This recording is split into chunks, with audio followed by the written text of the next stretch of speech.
13 वर्ष की अवधि अज्ञातवास में व्यतीत करने के पश्चात पांडव अपनी मातृभूमि हस्तिनापुर लौटे। परंतु अर्जुन एवं युधिष्ठिर को इस बात का ज्ञान नहीं था कि उनकी मातृभूमि अब रणभूमि में बदलने वाली थी। उनके अनुज दुर्योधन तथा दुशासन के हृदय एवं दिमाग पर दुष्टता के भयंकर मेघ छाए हुए थे। उनके हृदय में ईर्ष्या, लालच और स्वार्थ का विष प्रवेश करवा चुके थे शकुनी मामा। ओ बारा, ना भांजे ना हस्तिनापुर केवल तुम्हारा है। त्रिशंकु समान अवस्था हो चुकी थी भीष्म पिता की। एक दिशा में कौरव और द्वितीय दिशा में पांडव। केंद्र में संकटमय परिस्थिति में था उनका हस्तिनापुर। परंतु समय के चक्र को कौन रोक पाया है?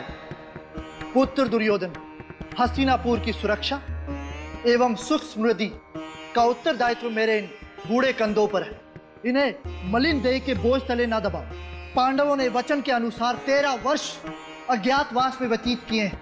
अब समय आ गया है कि तुम भी अपने वचन का पालन करो। ना भांजे ना, चौपड़ में फेंके हुए पासे और मुख से निकला हुआ शब्द अमूल्य होता है। भावनाओं में विलीन होकर आज का समय मत गंवाओ पुत्र। हस्तिनापुर के सिंहासन पे तुम्हारा जन्म सिद्ध अधिकार है, केवल तुम्हारा। समझ रहे हो ना? मैं तो समझ रहा हूं मामा श्री, किंतु ये पितामह इस बात को नहीं समझ पा रहे। पितामह मेरे शब्द कर्ण प्रिय नहीं, किंतु सत्य अवश्य हैं। अर्जुन, हस्तिनापुर का सिंहासन तो दूर, हस्तिनापुर की मिट्टी पर भी तुम पांडवों का कोई अधिकार नहीं। दुर्योधन, हस्तिनापुर पर केवल पांडवों का अधिकार है, केवल पांडवों का। पौ बारा, पितामह अपने प्रिय अर्जुन को स्मरण करा दें। 13 वर्ष पूर्व चौपड़ की बाजी में हस्तिनापुर तो क्या, वो अपनी धर्म पत्नी को भी हार चुके थे। अपने ज्येष्ठ भ्राता की जंघा पर आसन ग्रहण कराने के लिए जब द्रौपदी को केश से खींचकर इस राज दरबार में लाया गया था, उस क्षण भिक्षुक जैसी अवस्था थी आप लोगों की। ऐसा व्यतीत होता है कि वो क्षण आपके चित्त से उतर गए।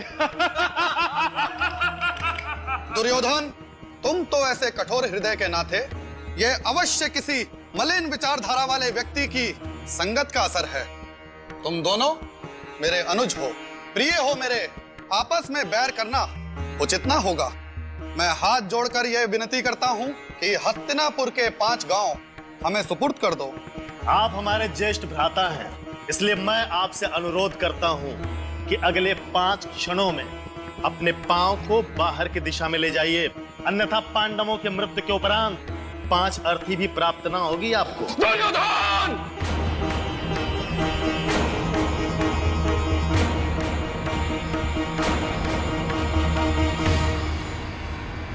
अर्जुन को तो गुस्सा आ गया पापा। अब क्या होगा? अब युद्ध होगा, युद्ध, महायुद्ध। तुम अपनी सीमा पार करके अपनी मृत्यु को न्योता दे रहे हो। ना अर्जुन ना, अपने क्रोध पर संयम रखो। नहीं भ्राताश्री, नहीं। ये समय संयम रखने का नहीं है, आक्रमण करने का है। आप केवल अनुमति दीजिए। सुनो द्रोणाचार्य के प्रिय शिष्य अर्जुन, तुम अपने ये बाण और अपने भ्राताओं के साथ मुझसे युद्ध करोगे। तुम्हारे पास सेना का बल, किंतु मेरे पास आत्मबल है। तुम्हारी मृत्यु तो निश्चित है, निश्चित। कार ने तुम्हारी बुद्धि को भ्रष्ट कर दिया। नाश काल विपरीत बुद्धि। युद्ध, युद्ध, युद्ध, आक्रमण! तत्पश्चात हस्तिनापुर की धरती पर कटौता के बीज बोए गए और शत्रुता की फसल काटी गई। अतः श्री महाभारत कथा।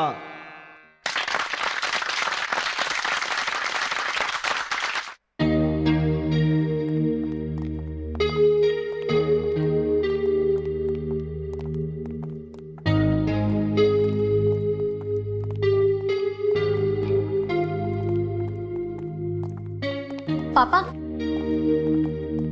बात कर ही लेते हैं। हाँ चलो, जैसी तुम्हारी मर्जी। आखिरी शादी तो तुम्हारी है ना।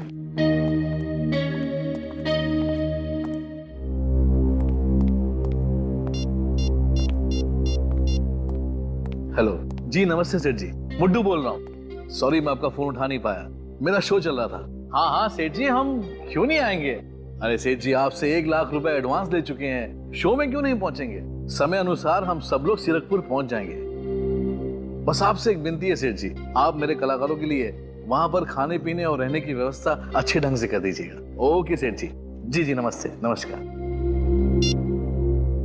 अरे दिवाकर जी, आप नमस्कार। नमस्कार नमस्कार। आप मुझे जानते हैं? भला आपको कौन नहीं जानता, केशवर तालुका के आप इतने जाने माने जमींदार हैं। चलिए अच्छी बात है। मैंने आपका नाटक देखा, बहुत पसंद आया। पहली बार रंगमंच पर महाभारत की कथा का मैंने नाट्य रूपांतर देखा, दिल खुश हो गया। जी बहुत बहुत धन्यवाद। बच्चों की मेहनत रंग ला रही है। आप बताइए मैं क्या कर सकता हूँ, क्या सेवा करूँ आपके लिए। ये मेरी बेटी शालिनी है। नमस्ते। परसों इसकी शादी है ये तो बड़ी खुशी की बात है। और इसी खुशी को दुगनी करने के लिए मैं चाहता हूँ कि आप अपनी मंडली के साथ इसकी शादी में आए और इसी नाटक का एक प्रस्तुति दें।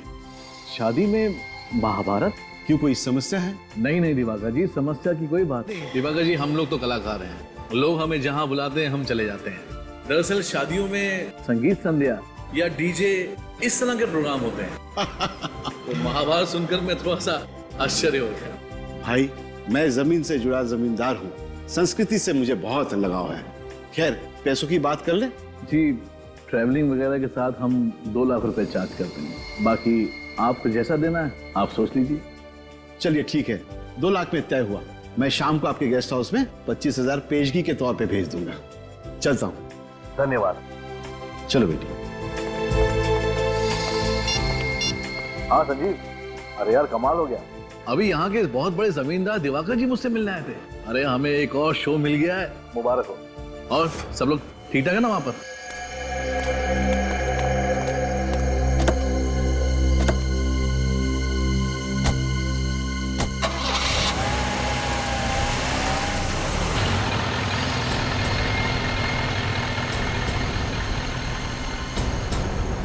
देखो, मैं तुमसे पहले भी कह चुका हूँ और फिर से कह रहा हूँ, ये सब काम अब मुझसे नहीं होगा। और आज रात को ही मैं यहाँ से वापस जा रहा हूँ। मुझे रोकने की कोशिश मत करना, वरना मैं तुम्हारी पूरी पोल खोल दूंगा, चाहे उसके बाद मुझे सजा क्यों न भुगतनी पड़े। मैं तैयार हूँ, समझे? समझ गया। तुम्हारे जैसे होनहार कलाकार को मैं खोना तो नहीं चाहता, मगर क्या करूं, जाने वाले को कौन रोक सका है। मतलब क्या तुम्हारा? दुर्योधन का वध वैसे तो भीम ने किया था, मगर अफसोस ये काम अब मुझे करना पड़ रहा है। बेटा के लाश ठिकाने लगा दो।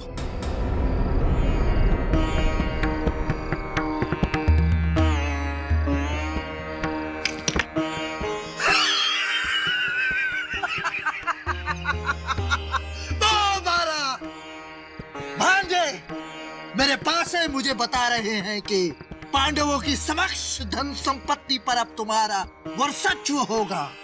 मामा श्री, हमारे भ्राता पांडव निर्धन हो चुके हैं। ऐसा प्रतीत होता है कि अब दांव पे लगाने को इनके पास कुछ भी शेष नहीं रह गया। फिर भी तत्पश्चात खेलना चाहते हैं तो दांव पे क्या लगाएंगे, खुद को या इंद्रप्रस्थ को? दुशासन, यदि तुमने इंद्रप्रस्थ का उल्लेख भी किया तो परिणाम बहुत भयंकर हो सकते हैं। बल का प्रयोग हम भी भली भांति जानते हैं अर्जुन। शांत भांजे शांत, क्रोध केवल बुद्धि को नष्ट कर देता है। पांडव परिस्थिति वश विचलित हो गए हैं, इन्हें क्षमा कर दो। युधिष्ठिर पुत्र, यदि तुम चौपड़ के खेल को छोड़कर जाना चाहो तो तुम अवश्य जा सकते हो, किंतु यदि तुम हारे हुए राजपाट को पुनः प्राप्त करना चाहते हो तो तुम इंद्रप्रस्थ को दांव पर लगा सकते हो। एक दावा पुनः राजपाट तुम्हारा पांडवों का हो जाएगा। नहीं भ्राता श्री, नहीं, इंद्रप्रस्थ को हम कदापि दांव पर नहीं लगा सकते। हमारे पास कोई और विकल्प है भी नहीं अनुज। हमारे अधिकार और संपत्ति पर पुनः अधिकार प्राप्त करने के लिए एक दाव और खेलना होगा। चौपड़ का ये खेल पुनः आरंभ किया जाए। इस बार दाव पर क्या लगाओगे पुत्र युधिष्ठिर? दाव पे मैं इंद्रप्रस्थ लगाता हूँ।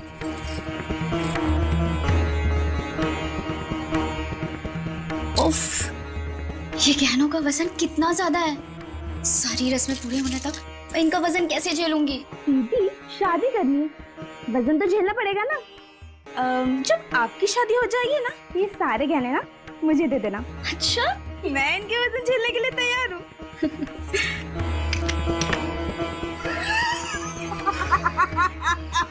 तो बारा हम जीते पांजे। इंद्रप्रस्थ भी गया, अब दांव पे क्या लगाएंगे भ्राता से द्रौपदी को? दुशासन!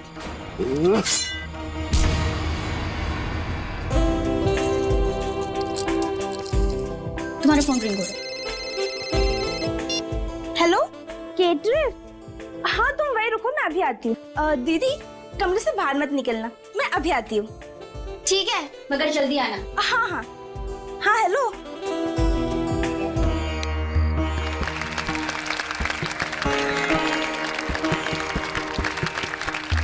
क्या बात है दिवाकर जी, अतिथियों का स्वागत इस तरीके से करेंगे? जी बिल्कुल, वेशभूषा, लाइट, सेटिंग सब कुछ एकदम परफेक्ट है। ऐसा लगता है कि मानो हम लोग सचमुच हस्तिनापुर में आ गए हैं। कितना अद्भुत है ये सब।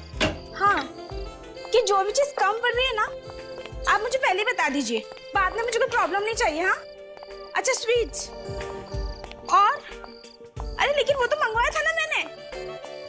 अच्छा अच्छा, मेरी प्यारी बेटी शालिनी की शादी है, उसे यादगार जो बनाना है जी। और फिर जमाई राजा मैं और उनके माता पिता 2 घंटे में पहुंचेंगे केशवर। तो मैंने सोचा मेहमानों के लिए कुछ अलग तरीके का इंतजाम किया जाए। बुद्धू साहब जी, बहुत बहुत धन्यवाद। जी बहुत बहुत शुक्रिया, बहुत बहुत शुक्रिया। आप लोगों से निवेदन है, कृपया भोजन के लिए पधारें। आइए। अरे छोटी, तुम इधर? मैं शालिनी दीदी के साथ ही थी, मगर मुझे केटरर का फोन आया। उससे बात करने मैं बाहर निकली तो उसने कहा कि उसने मुझे फोन ही नहीं किया।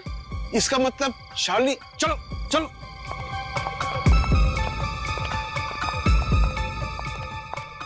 चलो चलो देखते हैं कहीं कुछ हो तो नहीं गया। शालिनी,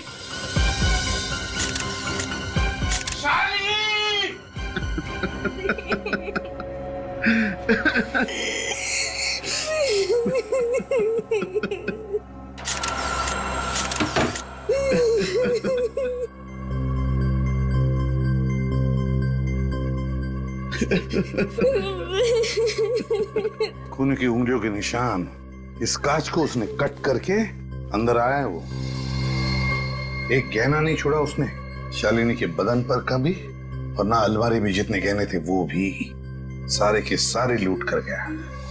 सर, खूनी पूरी प्लानिंग के साथ आया था। आश्रया, मौका देख के उसने ये सब किया है। जैसे उसने देखा कि सारे बाराती वहां मंडप में थे शादी के, और ये शालिनी बेचारी अकेली थी, बस उसने अपना काम कर लिया। लेकिन सर, शालिनी के गले पर ये जो निशान है, ये निशान कैसे बना होगा?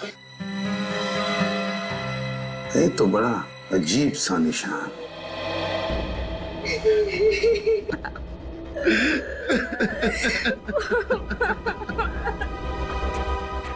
बेटा, तुमने ही अपनी दीदी को आखिरी बार जिंदा देखा ना, और उसकी लाश भी। उसको पैसे और गहने चाहिए था तो मुझसे मांग लेता, मेरी जान ले लेता था। मेरी मासूम बच्ची को क्यों मार डाला? मेरी बेटी ने उस खूनी का क्या बिगाड़ा था? दिवाकर जी, मैं आपसे वादा करता हूँ कि जिसने भी ये किया है ना, उसे हम ढूंढ निकालेंगे, छोड़ेंगे नहीं उसे, कड़ी से कड़ी सजा दिलाएंगे।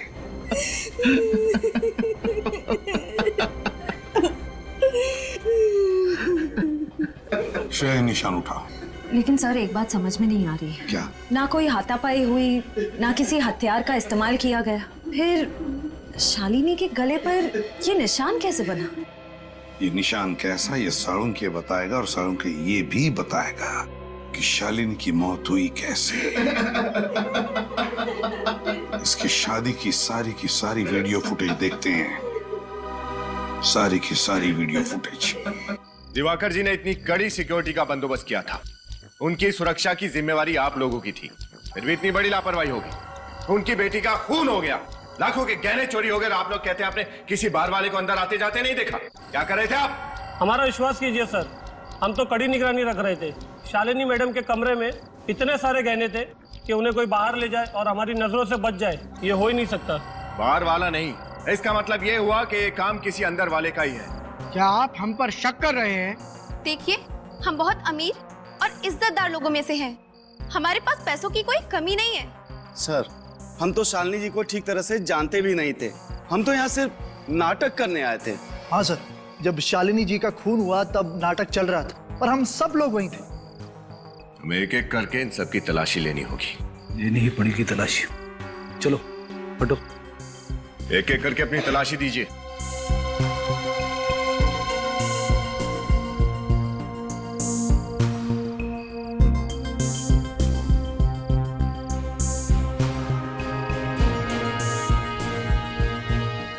हाथ नीचे, सीधे खड़े, पर्स दिखाइए।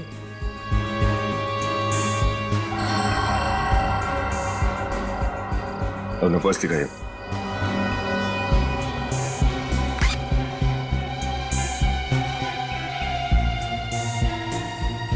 किसी के पास भी कुछ नहीं है। फिर ये गहने गए कहाँ? शालिनी का खून किसने किया? मामला उलझता ही जा रहा है। सीआईडी वाले तहकीकात करने आए हुए हैं। अब सुबह तक यही इंतजार करना होगा।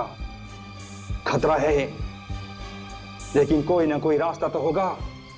वक्त निकलता जा रहा है। श्रेया, शुरू करो। सर,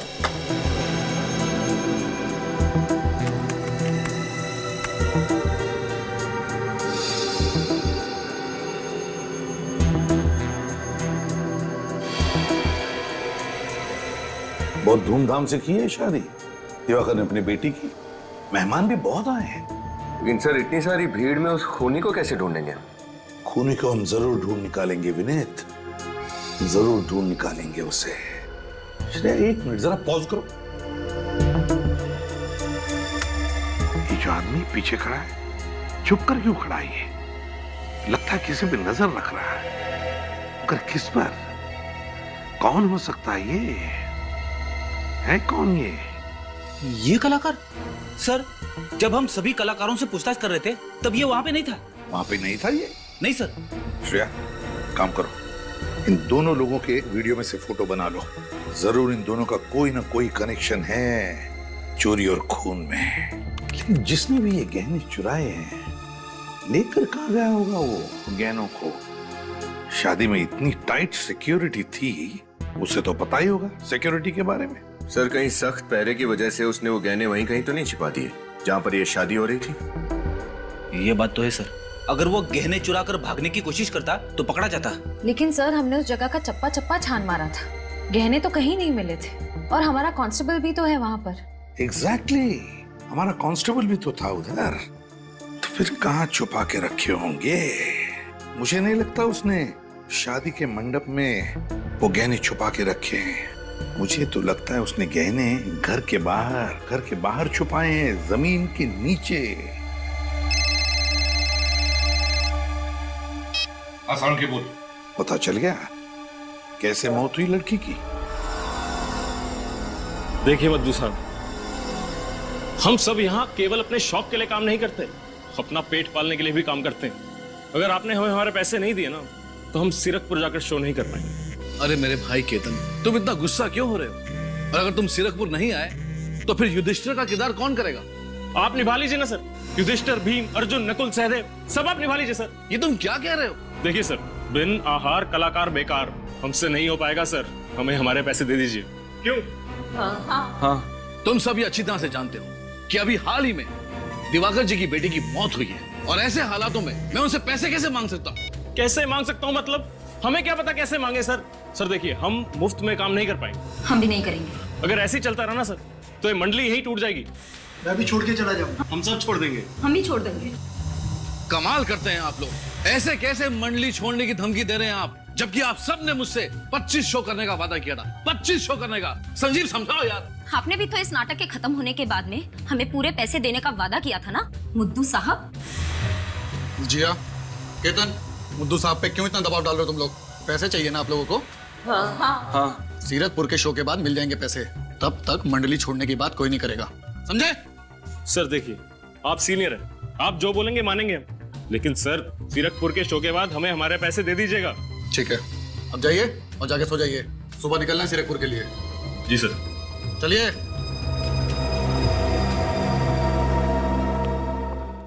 थैंक यू संजीव, ये सब लोग सिर्फ तुम्हारी बात सुनते हैं। आज के बाद तुम ही इन सबको संभालो। और हाँ, उस दिनेश को भी पता नहीं बिना बताए वो कहाँ गायब हो गया। कोशिश कर रहा हूं मैं। जाओ तुम भी सो जाओ। Good night. Good night.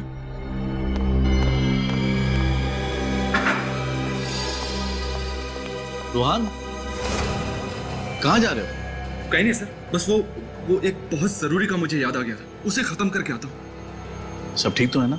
हाँ सर, सब ठीक है, कोई टेंशन नहीं है, मैं अभी आता हूँ। और हाँ, जल्दी आना। हाँ सर।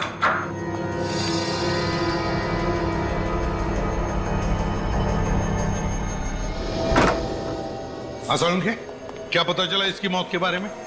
बॉस, इस एक्सरे को जरा गौर से देखो।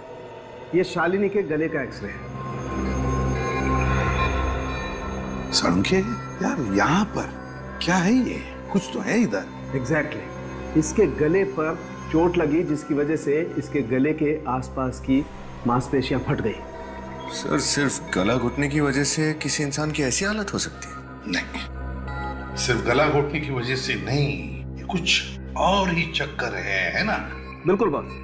इसके गले पर एक हल्की सी चोट का निशान है। इसी जगह पर इसके कंठ पर खूनी ने वार किया, जिसकी वजह से इसकी नस दब गई और कुछ ही सेकंड में इसकी मौत हो गई। तो क्या सर खूनी ने इसके गले पर मुक्का मारा या किसी भारी चीज से वार किया? नहीं श्रेया, अगर खूनी ने इसके गले पर किसी भारी चीज से या किसी नुकीली चीज से वार किया होता बॉस, तो इसका गला बुरी तरह से कट जाता, बहुत बड़ा जख्म बन जाता। लेकिन यहाँ इसके गले पर तो ऐसा कुछ नहीं। सोलंकी, अब पहेलियां बुझाना बंद कर और बता क्या हुआ है। ठीक, बताता हूँ क्या हुआ। ये रूमाल, इस रूमाल की वजह से इस शालिनी की मौत हुई। रुमाल से? हाँ सर, रुमाल से कैसे किसी का खून हो सकता है? मैं बताता हूँ कैसे हो सकती है। इस रूमाल पे मैंने पत्थर रख दिया और इसे ऐसे बंद करके जोर से घुमाया। इतनी जोर से घुमाया कि इसके अंदर की चीज सीधी जाकर के सामने वाले के कंठ पर लगी। इतनी जोर से कि उसके गले की नस दब गई। नस दब जाने की वजह से उसके दिमाग में ऑक्सीजन का पहुंचना बंद हो गया और ऑक्सीजन की कमी की वजह से उसकी मौत हो गई। यही सब कुछ हुआ इस शालिनी के साथ। बस ये एक बहुत पुरानी तरकीब है जिसका इस्तेमाल चोर किया करते थे किसी की हत्या करने के लिए। कमाल है सर, ना खून खराबा ना कोई हाथापाई और एक ही पल में इंसान की मौत। खून करने का पुराने जमाने का तरीका नए जमाने में। खूनी चाकू से वार कर सकता था, गोली चला सकता था, पर उसने इतनी पुरानी तरकीब का इस्तेमाल किया, क्यों?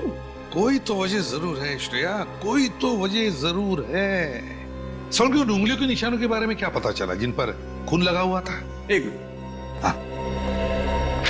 बॉस, ये जो निशान है दरअसल ये खून नहीं है। खून के निशान नहीं है? नहीं, मतलब ये सिंदूर है। ये निशान सिंदूर के हैं? तो क्या खूनी हाथों पर सिंदूर लगा के गया था खून करने के लिए? सर, हो सकता है कि खूनी कोई औरत हो, क्योंकि कोई आदमी भला अपने हाथों पर सिंदूर क्यों लगाएगा? लगाएगा, कोई आदमी अपने हाथों पर सिंदूर जरूर लगाएगा। याद करो वो वीडियो, शालिनी की शादी का वीडियो। दुशासन! याद आया भी नहीं? शालिनी की शादी की वीडियो में एक नाटक चल रहा था, महाभारत का नाटक, और उस नाटक के एक कलाकार के हाथ में सिंदूर लगा हुआ था।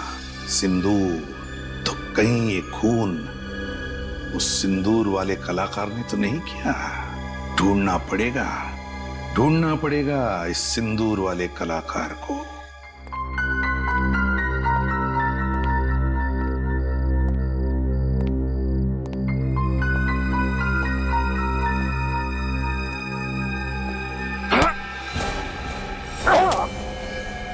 माफ कीजिए कांस्टेबल साहब, लगी तो नहीं?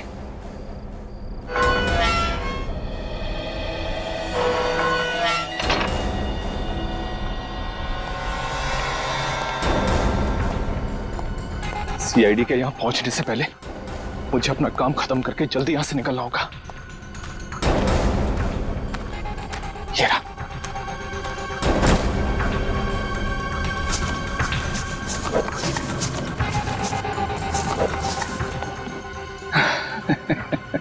मजे आ गए। जिंदगी भर के लिए गरीबी से छुटकारा मिल गया।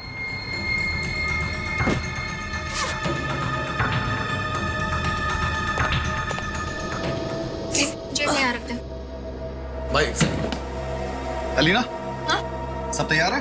हाँ, सब तैयार है। गाड़ी भी आते ही होगी हमें ले जाने के लिए। 9 बजे तक पहुंच जाएंगे हम लोग। संजीव, अरे यार संजीव, बचा ले मुझे यार। क्या हुआ? अरे वो रूहान एंड वक्त पे वो हमारे साथ ऐसे कैसे कर सकता है? अरे ठीक से बताइए ना मुद्दू साहब, क्या किया रूहान ने? ब्लड प्रेशर बढ़ा दिया मेरा। उसकी हिम्मत तो देखो, सुबह 5 बजे मुझे फोन करके बोलता है कि मुद्दू साहब बस अब मैं जा रहा हूँ, वापस कभी नहीं आऊंगा। भला ये कोई बात हुई? मतलब ये कि रूहान ने भी हमारी नाटक मंडली छोड़ दी? हाँ संजीव, ये सब क्या हो रहा है? पहले दुर्योधन गया और अब अर्जुन भी।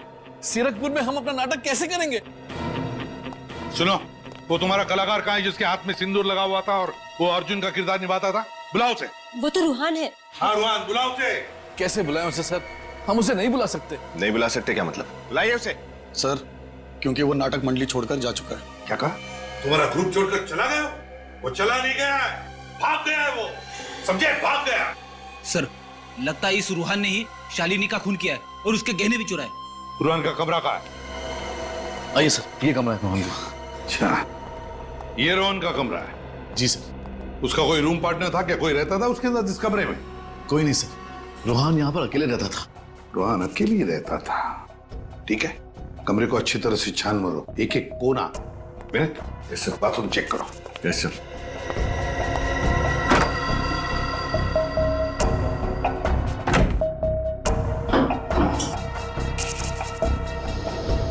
सर। हाँ, क्या है विनीत? ये देखिए सर, मिट्टी।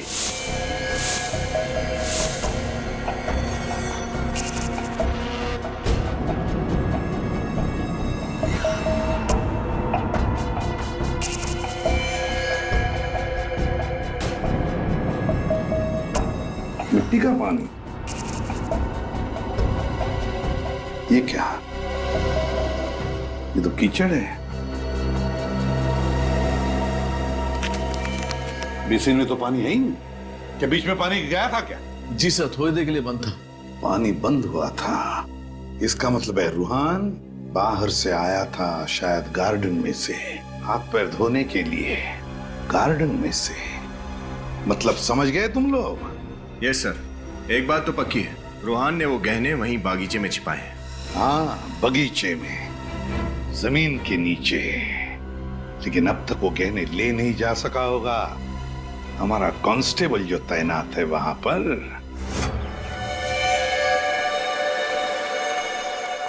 माय गॉड, देखो इसकी नब्ज चालू है क्या?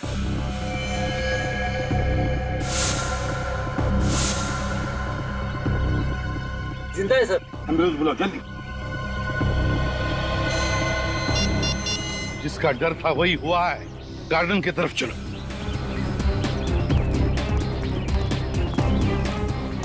देखो कहीं पर कुछ गड़बड़ लगती है क्या?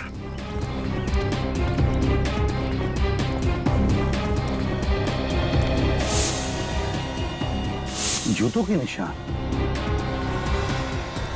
ये क्या? यहां भी है। ये देखो, इस तरफ जा रहे। ये देखो, देखा? वहां पर मिट्टी खुदी हुई है। अब देखते हैं।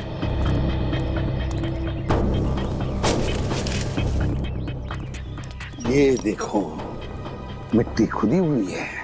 मतलब रूहान ने गहने यहीं पर छुपा के रखे थे, यहीं पर। फिर गहने उठाए और भाग गया, हमारे कांस्टेबल को बेहोश करके। तो देखो क्या चमक रहा है, जरा देखो श्रेया।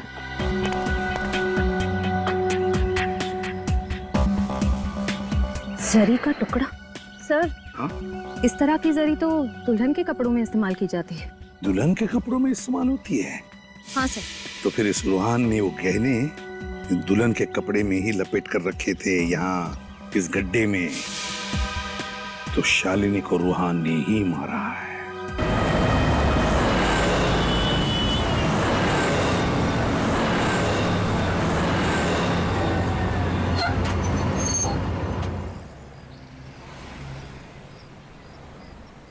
चलो भाई, पहुंच गए सीरकपुर।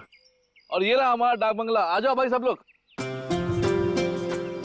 मुद्दू साहब, पता नहीं हमारी नाटक मंडली को किसकी बुरी नजर लग गई है। ये दिनेश अचानक गायब हो गया और ये रूहान, चोरी और कत्ल का इल्जाम है उस पर। सीआईडी भी ढूंढ रही है। क्या होगा हमारे नाटक का?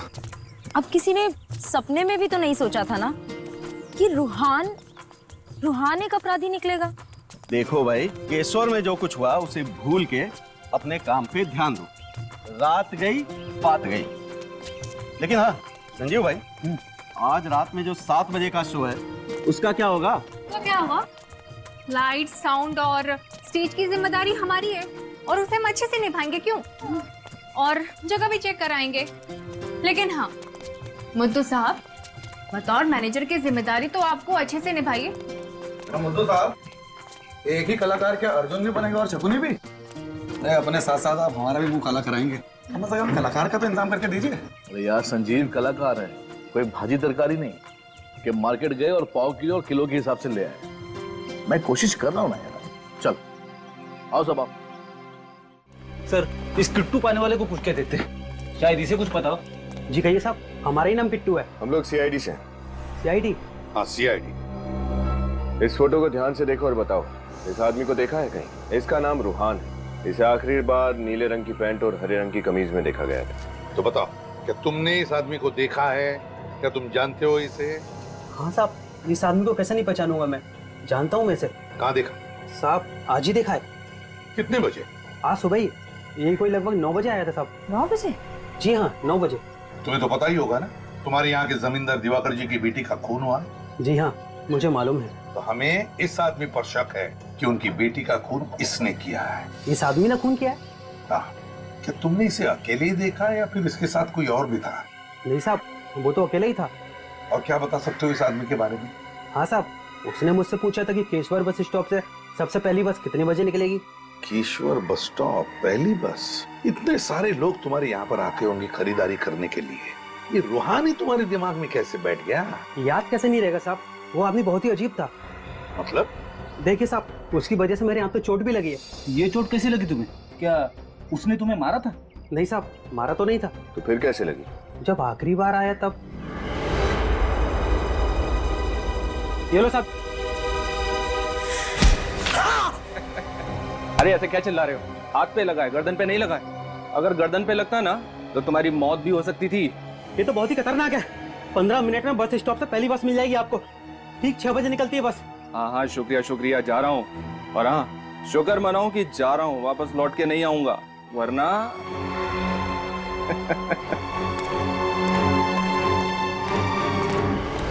रुमाल में पत्थर बांधकर रुमाल घुमाता था। यही है हमारा आदमी, यही है। Thank you. सर, कहीं रूहान सारे गहने उस काले बैग में रखकर भाग तो नहीं गया? सारे गहने लेकर भाग गया वो, मगर शहर की तरफ, उन गहने बेचने के लिए। कलाभवन नाटक मंडली के कलाकार को शक है मुझे। रूहान नाम है उसका, रूहान। हाँ, वो यहाँ से काले बैग में गहने लेकर शहर की तरफ आ रहा है, वो गहने बेचने के लिए। देखो, हाथ से निकलने न पाए, उसकी फोटो भेज रहा हूं मैं तुम्हें। गुड।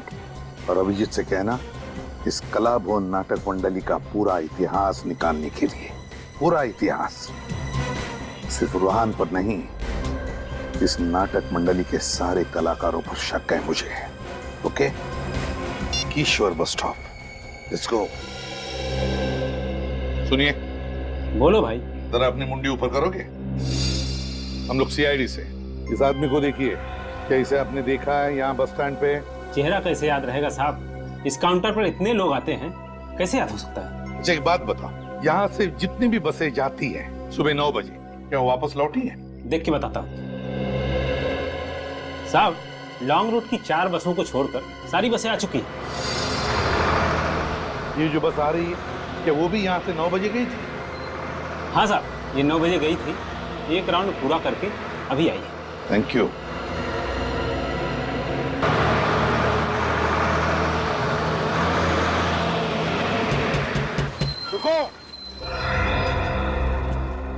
अरे क्या चाहिए आपको?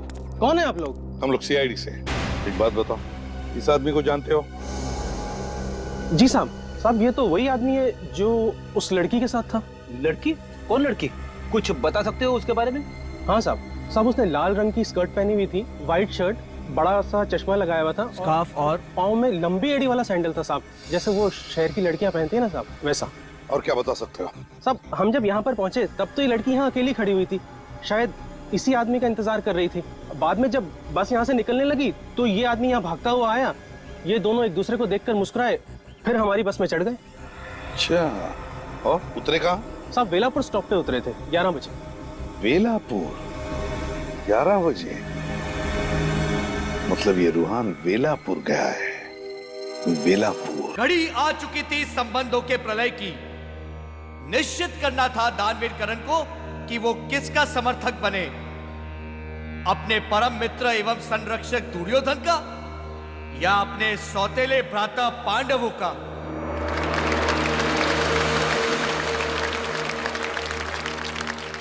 हमारे प्रिय मित्र कर्ण, आप केवल हमारे मित्र ही नहीं, हमारे भ्राता स्वरूप भी हैं। किंतु आज इन परिस्थितियों में हम आपसे एक प्रण की अपेक्षा रखते हैं, मित्रता के बंधन में बद्ध ना करते हुए। यद्यपि आपको कदापि अनुचित लगे तो अवश्य ही हमारे निवेदन को अस्वीकार कर दीजिएगा। प्रण ही नहीं, यदि प्राण भी मांगोगे तो कर्ण के कदम लड़खड़ाएंगे नहीं। सखा दुर्योधन, हमें आभास है कि आपकी मंशा क्या है। मैं सूत पुत्र कर्ण वचनबद्ध होता हूं कि महाभारत के युद्ध में जिस समय तक मेरे शरीर में श्वास रहेगी, शत्रु की तलवार आपके शरीर से रक्त की एक बूंद भी निकाल ना सकेगी।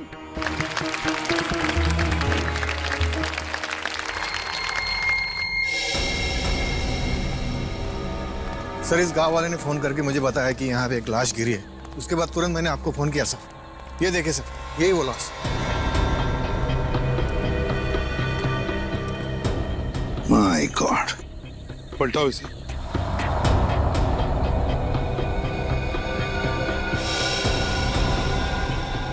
सर ये तो रूहान है। अरे बैग खोलो।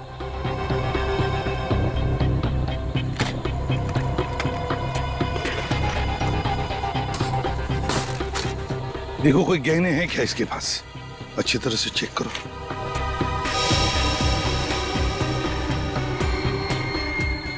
नहीं सर, इसकी जेब में भी कुछ नहीं है।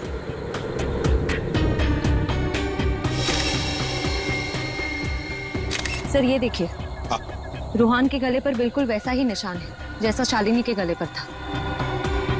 सर वो काला बैग भी कहीं नजर नहीं आ रहा है। वही तो, काला बैग भी नहीं, गहनों का नामो निशान नहीं। इसका मतलब है रूहान का खून गहनों के लिए ही किया गया है, और जिसने भी ये खून किया है बड़ी बेरहमी से पॉलिथीन बैग में उसकी लाश को डाल दिया है। किसने किया होगा रिहान का खून? कहीं वो लाल स्कर्ट और सफेद शर्ट वाली लड़की तो नहीं? जरूर उसी लड़की ने खून किया है रूहान का। पर है कौन ये लड़की, लाल स्कर्ट और सफेद शर्ट वाली?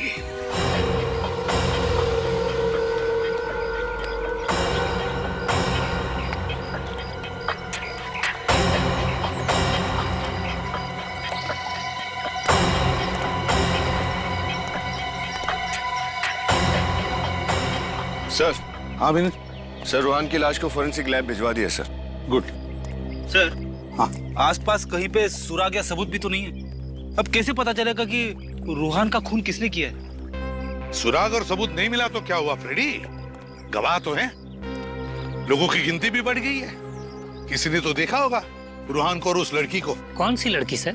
जिस लड़की की हम बात कर रहे हैं उसने लाल रंग की स्कर्ट पहनी हुई थी, सफेद रंग की कमीज, एक काला चश्मा लगाया हुआ था और स्कार्फ ओढ़ा हुआ था।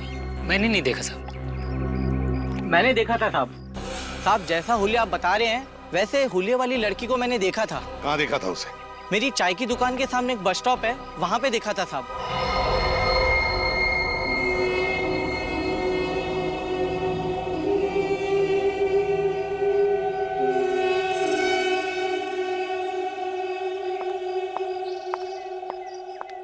एक फोन करना था। लोकल का 5 और एसटीडी का 10 रुपया 1 मिनट का। ठीक है।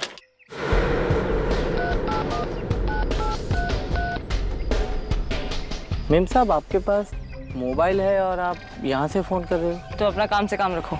हेलो। हाँ, मैं बोल रही हूँ। मुझे माल मिल गया। मैं वेला पुल से निकल रही हूँ, 2 घंटे में पहुँच जाऊँगी। ये लो, छुट्टा देने की जरूरत नहीं है। अजीब लड़की है।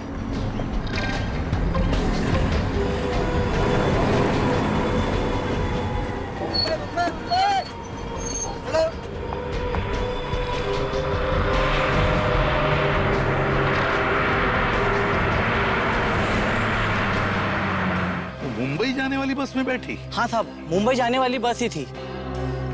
यही लड़की है, इसी ने रुहान का खून किया है, इसी लड़की ने। फोन पे माल की बात कर रही थी, इसका मतलब वो गहने भी उसी के पास है। लेकिन एक बात समझ में नहीं आई सर। क्या? यहाँ से मुंबई का रास्ता करीब 4 घंटे का है, लेकिन उसने फोन पर कहा कि वो 2 घंटे में पहुंच रही है। अच्छा, मुंबई 4 घंटे की दूरी पर, और उसने फोन पर कहा कि वो 2 घंटे में पहुंच जाएगी। फ्रेडी, पता लगाओ यहाँ से, मतलब वेलापुर से 2 घंटे की आसपास कितने शहर या गांव है। जल्दी। Yes sir. अच्छा, हमें तुम्हारी मदद चाहिए। तुम्हें उस लड़की के बारे में जो कुछ भी याद है, वो दिखती कैसे, वो हमें बताओ, हम उसका चेहरा बना देंगे। हाँ, मदद करोगे? जी साहब। और एक बात बताओ, जब वो फोन पर बात कर रही थी तब वो कुछ लिख रही थी ना कागज पर, तो क्या तुमने देखा वो क्या लिख रही थी? सर, वो कागज पर कुछ फूल बना रही थी। फूल बना रही थी? Okay, thanks sir. हाँ, वेलापुर से 2 घंटे पे सिरखपुर है। सिरखपुर? क्या फ्रेडी, क्या कहा तुमने? सिरखपुर? हाँ सर। सिरखपुर? अरे यही तो वो जगह है जहाँ पर इस नाटक मंडली का अगला शो है, कला भवन नाटक मंडली का। सिरखपुर। मगर सर, अगर ये लड़की सिरखपुर जाने वाली थी तो उसने मुंबई जाने वाली बस क्यों ली? यही तो, ये लड़की बड़ी खड़बड़ है, बड़ी चालाक है। इसे पकड़ने के लिए जाल रचना पड़ेगा। कला भवन नाटक मंडली का नाटक महाभारत। महाभारत।